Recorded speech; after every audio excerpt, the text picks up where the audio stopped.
Les moments les plus transformateurs de votre vie se produisent dans le silence, loin des regards du monde. Lao Tzu a écrit que « ce qui est profondément silencieux est profondément puissant ». Pourtant, nous vivons à une époque où tout doit être montré, expliqué, validé. Que se passe-t-il pour l'âme lorsqu'elle s'expose avant d'être prête? La hâte de partager nous affaiblit, dilue ce qui est encore en formation. Peut-être que ce dont vous avez besoin maintenant, ce n'est pas d'être entendu, mais honoré dans le silence. Avez-vous appris à protéger ce qui est encore en gestation en vous? Ceci est Solstice, une chaîne créée pour ceux qui valorisent l'introspection comme pratique quotidienne et voyant la spiritualité non pas comme un discours, mais comme un choix éthique et énergétique. Nous nous adressons à ceux qui entendent l'appel intérieur et reconnaissent que certaines vérités ne peuvent être dites, seulement vécues. Notre communauté grandit comme une forêt. Vous êtes ici parce que quelque chose en vous le comprend déjà, même si vous ne savez pas encore le nommer.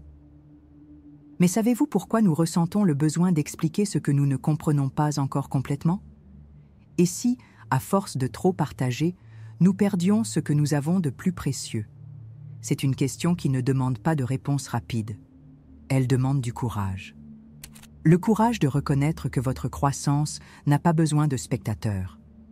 L'âme ne s'épanouit pas sous les projecteurs, elle se renforce dans les cavernes de la conscience. Avez-vous déjà médité sur le nombre de fois où vous avez affaibli vos propres rêves en les partageant trop tôt? Imaginez une graine de lotus exposée au soleil avant de toucher les eaux profondes. Il en va de même pour nos intentions. Si elles sont révélées trop tôt, elles se fanent. En 2007, une étude de l'Université de New York a montré que les personnes qui partagent leurs objectifs prématurément ont moins de chances de les réaliser. Le simple fait de les verbaliser donne au cerveau une fausse impression d'accomplissement. Ce n'est pas de la superstition. Solstice est destiné à ceux qui sont prêts à cultiver en secret et à s'épanouir en présence, à ceux qui comprennent que garder pour soi est parfois le plus grand geste de puissance. Vous sentez-vous fragmenté à force de trop donner, de trop dire, de faire confiance à des oreilles qui ne savent pas écouter? Alors ce contenu est pour vous.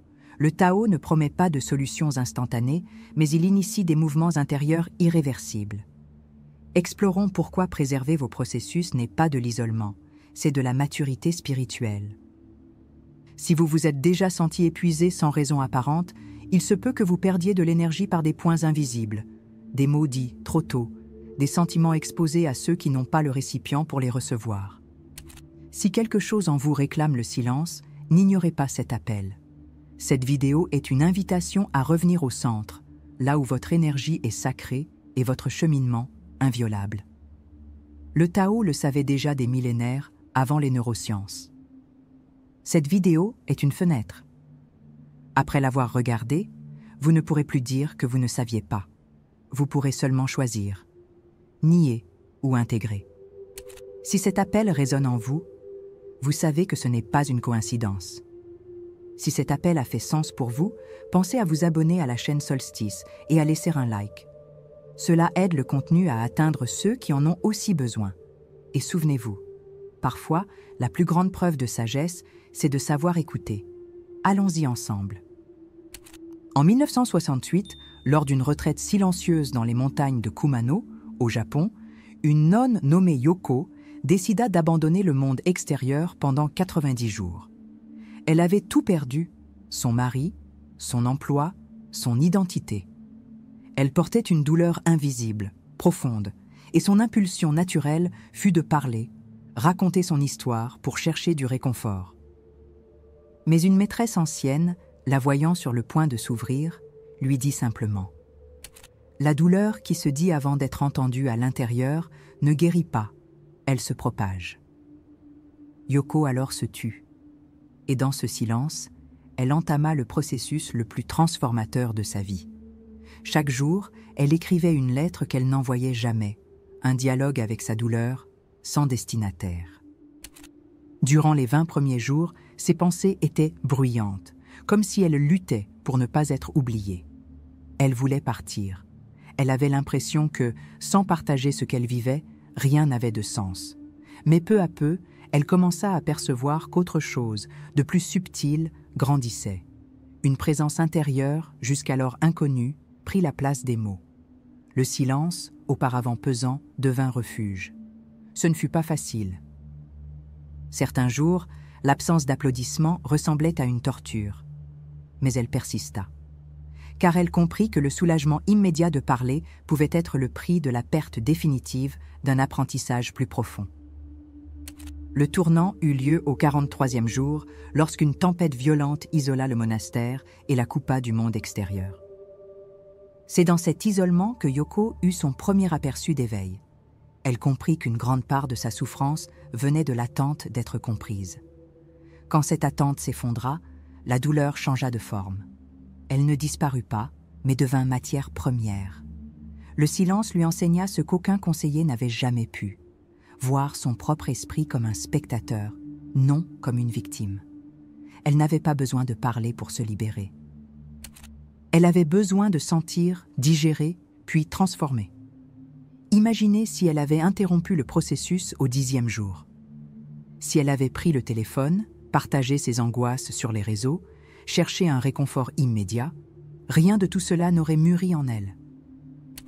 Combien de fois, sans vous en rendre compte, interrompez-vous votre propre épanouissement par peur du silence? Nous sommes accros à l'expression instantanée. Mais toute graine déterrée avant l'heure meurt. L'urgence de partager peut être le plus grand ennemi de votre croissance. Ce qui est en train de naître en vous maintenant a peut-être besoin d'ombre et de protection, non d'exposition. Et si vous continuez à ignorer cet appel au repli, que serez-vous en train de gaspiller? Pas seulement de l'énergie, mais de la sagesse. Pas seulement des liens, mais votre intégrité. Les gens ne comprendront pas toujours ce que vous ressentez. Et c'est très bien ainsi. Le chemin vous appartient.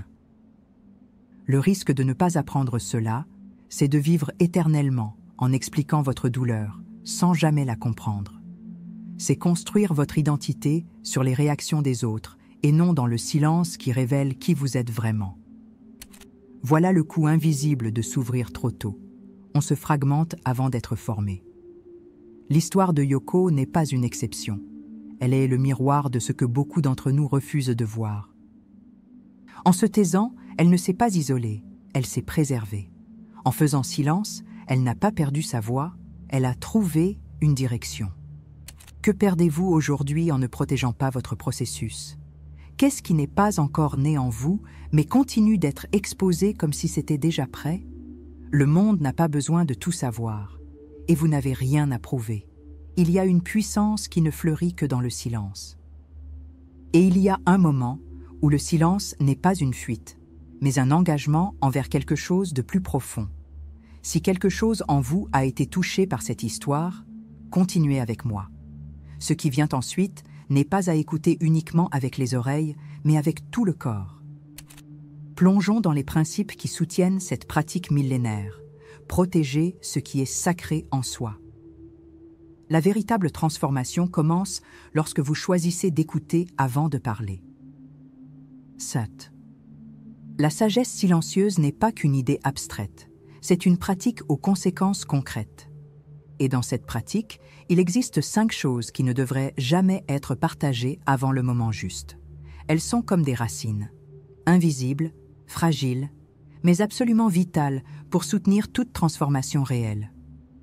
Les révéler trop tôt, c'est comme vouloir récolter un fruit avant la floraison. C'est pourquoi, aujourd'hui, nous allons parler de ces 5 domaines qui, s'ils sont préservés, vous rendent plus forts, plus centrés et plus intègres face à la vie. Il ne s'agit pas de cacher, mais de cultiver avec responsabilité. La différence entre exprimer et gaspiller réside dans le discernement. Tout d'abord, parlons des intentions et des projets futurs. Lorsque vous partagez vos objectifs avant même de commencer à les vivre, vous risquez de les échanger contre de l'approbation. Des études en psychologie de la motivation, comme celle de Peter Gollwitzer, montrent que verbaliser des objectifs peut créer une fausse sensation d'accomplissement, le cerveau se relâche et l'action s'affaiblit.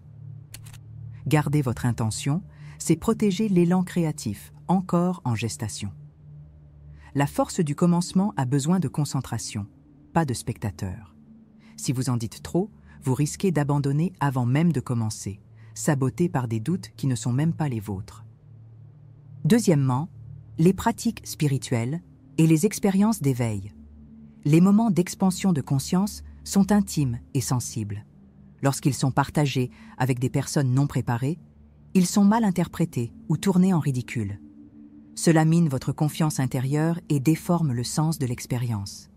Dans le Tao Te Ching, Lao Tse avertit « Celui qui sait ne parle pas. Celui qui parle ne sait pas. » Garder ces moments pour soi n'est pas de l'égoïsme, c'est de la maturité spirituelle. Ils doivent être intégrés avant d'être expliqués. Sinon, ils deviennent un discours, pas de la sagesse. Troisièmement, les conflits émotionnels encore non traités. Parler de la douleur sous le coup de l'émotion crée du bruit, pas de la guérison.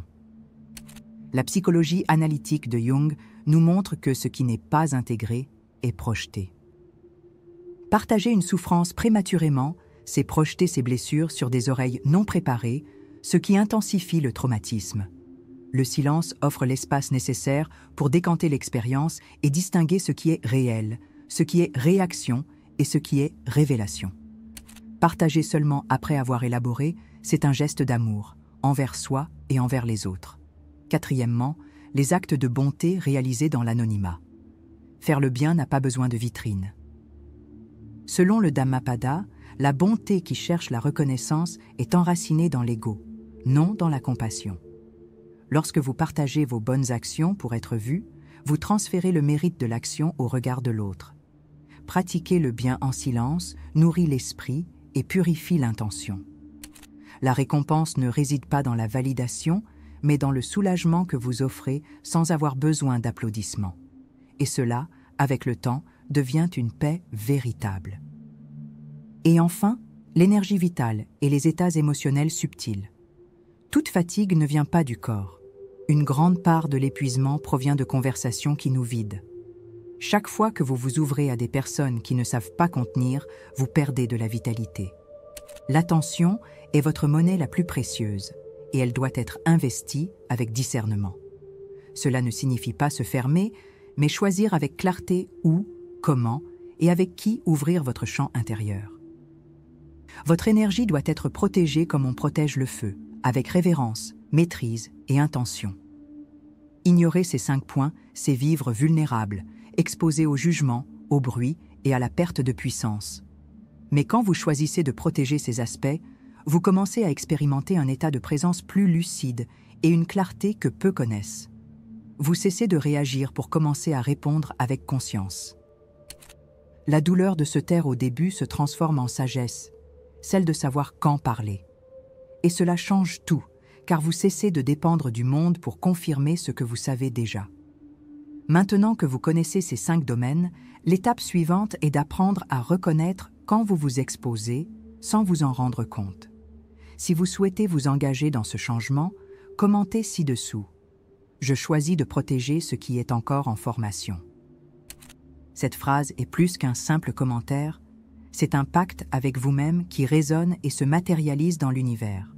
Continuez avec moi dans la vidéo pour commencer à cultiver ce nouveau mode de vie, plus centré, plus entier, plus vous.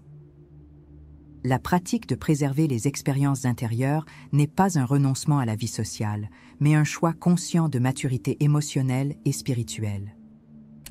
Du point de vue de la psychologie analytique, Carl Jung affirmait que les contenus inconscients doivent être cuits lentement au feu de la conscience avant d'être partagés avec le monde. Le taoïsme enseigne que le fleuve le plus profond coule en silence. Le pouvoir réside dans la retenue. Conserver son énergie, c'est interrompre le cycle vicieux de dispersion qui alimente l'anxiété, la comparaison et la frustration. Dans le bouddhisme, le noble sentier désigne la parole juste comme une pratique de libération, et cela inclut le silence comme langage supérieur quand la parole n'est ni compatissante ni nécessaire. L'exposition précoce des émotions est souvent un acte de fuite face à la douleur, pas un chemin de guérison. Des études publiées par l'American Psychological Association montrent que l'habitude de partager des états émotionnels intenses sur les réseaux sociaux est directement liée à l'augmentation des symptômes d'épuisement, de regret et de vulnérabilité ressentis par la suite. Sur le plan spirituel, l'étude Global Spirituality Index en 2021 révèle que les pratiquants réguliers du silence contemplatif rapportent 31% de stabilité émotionnelle en plus et 42% de clarté accrue dans les décisions importantes. Ce n'est pas seulement une pratique mystique, c'est de la neurophysiologie alliée à la conscience. Lorsque vous remettez à plus tard la décision de protéger votre énergie, vous retardez votre propre régénération. Et plus vous attendez, plus il devient difficile de revenir au centre. La surcharge émotionnelle devient chronique. Remettre à plus tard cet engagement envers soi-même a des effets cumulatifs. Le temps continue de passer, mais votre énergie se fragmente dans toutes les directions. Petites fuites quotidiennes d'attention, confidences mal placées, échanges déséquilibrés. Le résultat, une fatigue sans cause apparente, une perte de sens et un sentiment persistant de confusion intérieure. À l'inverse, ceux qui commencent cette pratique dès maintenant perçoivent rapidement les premiers signes de restauration. Plus de silence intérieur, moins de réactivité, plus de clarté sur ce qui doit être dit ou non. L'urgence ne réside pas dans une catastrophe imminente, elle est dans l'opportunité perdue à chaque jour sans réalignement. À long terme, l'absence de cette pratique impose un prix invisible. Des décisions prises dans la confusion, des relations fondées sur le manque et une déconnexion croissante avec sa propre intuition. Vous perdez la capacité de vous faire confiance et cela affaiblit chaque choix futur. En revanche, ceux qui ont déjà engagé ce processus, thérapeutes intégratifs, méditants, chercheurs sincères, rapportent un sentiment croissant de liberté silencieuse. Ils n'ont pas besoin d'expliquer leur paix. Ils portent une présence qui parle d'elle-même. Et ce type d'autorité ne s'apprend pas dans les livres, mais se conquiert à travers des pratiques subtiles et constantes. Il est important de reconnaître que ce chemin exige un engagement et une continuité. Le silence n'est pas une absence de communication. C'est la construction d'un langage plus raffiné entre vous et votre vérité. La psyché s'organise en couches, et chaque fois que vous préservez une intention, elle s'approfondit. Quand vous exposez quelque chose d'encore immature, vous interrompez son évolution symbolique. Ce n'est pas de la superstition, c'est une dynamique psychique. En cultivant le silence intentionnel, vous commencez à accéder à des réponses plus subtiles aux mêmes problèmes. Et cela se reflète dans des choix plus alignés, des relations plus saines et un sens du but beaucoup plus réel. Ceux qui sont déjà sur ce chemin le savent, il y a un changement de fréquence perceptible. Les gens commencent à écouter plus attentivement quand vous parlez moins. Vous devenez quelqu'un que l'on perçoit comme qui sait quelque chose, non parce que vous révélez tout, mais parce que vous incarnez la cohérence. C'est là le pouvoir de la retenue. Il transforme votre présence en référence, même dans le silence. Tandis que beaucoup cherchent encore la visibilité, vous devenez indispensable. Ce n'est pas un privilège réservé à quelques-uns, mais un choix accessible à tous ceux qui s'engagent dans ce raffinement intérieur. Le gain est discret, mais radical. Et il ne se manifeste que lorsque la pratique commence, non lorsqu'elle est simplement comprise. Si vous sentez que vous êtes prêt à sortir de la dispersion et à commencer à protéger votre énergie avec intégrité, le moment est venu. Pas parce qu'il est trop tard, mais parce que votre pas encore vous coûte déjà cher. Écrivez ici en commentaire « Je choisis de commencer maintenant, même en silence ». Que ce soit votre premier acte d'engagement envers votre transformation intérieure, discret, conscient et puissant. Si ce que vous avez de plus sacré en vous est encore en formation, pourquoi précipiter sa révélation au monde? Dans le Tao, tout ce qui fleurit avec puissance commence dans le silence. L'eau qui façonne la pierre ne s'impose pas, elle persiste. De la même manière, votre énergie intérieure doit être honorée avec constance et discrétion. Peut-être que la vraie question n'est plus « avec qui dois-je partager cela ?» mais bien « est-ce déjà prêt à être partagé? La réponse, presque toujours, se trouve dans le corps, dans le calme qui naît lorsque vous respectez votre propre rythme. Et quand la paix précède la parole, le pouvoir précède l'action. Ce que vous avez conquis en m'accompagnant jusqu'ici n'est pas une technique, mais une nouvelle lentille. Une manière inédite de voir votre propre trajectoire comme quelque chose qui mérite silence, espace et patience. À présent, vous savez ce qui était auparavant invisible. Il y a de la force dans le fait de garder, il y a de la sagesse dans l'attente. Et il existe un monde entier qui s'épanouit lorsque vous cessez de vous expliquer. Voilà le bénéfice d'être resté. Vous vous êtes permis d'accéder à un niveau de perception qui ne crie pas, mais soutient. Et cela, en soi, est déjà une transformation. Rien n'a changé à l'extérieur, mais vous ne voyez plus les choses de la même manière. Peut-être que tout ce que vous cherchiez à prouver au monde n'était qu'une partie de vous-même réclamant une écoute intérieure.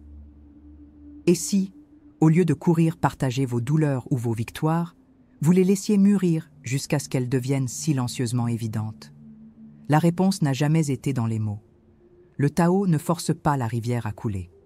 Il observe, il permet, il marche aux côtés. Que pouvez-vous apprendre en vous observant maintenant, sans précipitation, sans étiquette, sans public? Vous n'avez pas besoin de plus d'explications. Vous avez besoin de plus de présence. La beauté d'une pratique intérieure, c'est que personne ne peut vous l'enlever. Ni le temps, ni le jugement, ni l'oubli. Ce qui a été intégré en silence devient permanent. Et en le réalisant, vous êtes déjà en chemin. Même sans savoir où cela vous mène, marcher avec ce type de conscience est déjà une destination en soi. Il n'y a pas d'urgence, il n'y a pas de fin, seulement le rythme exact de ce qui est vivant. Tout ce qui est vrai doit passer par la phase du non-dit.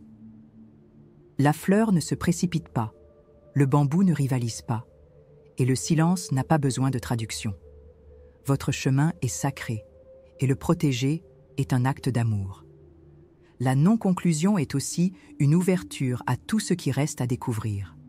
C'est pourquoi l'invitation ici n'est pas de résoudre, mais de demeurer à l'écoute. Peut-être que cette écoute est celle que vous avez toujours cherchée chez les autres, mais que vous commencez maintenant à vous offrir à vous-même. Si quelque chose de ce contenu a résonné en vous, partagez dans les commentaires ce que vous choisissez de garder en silence en ce moment.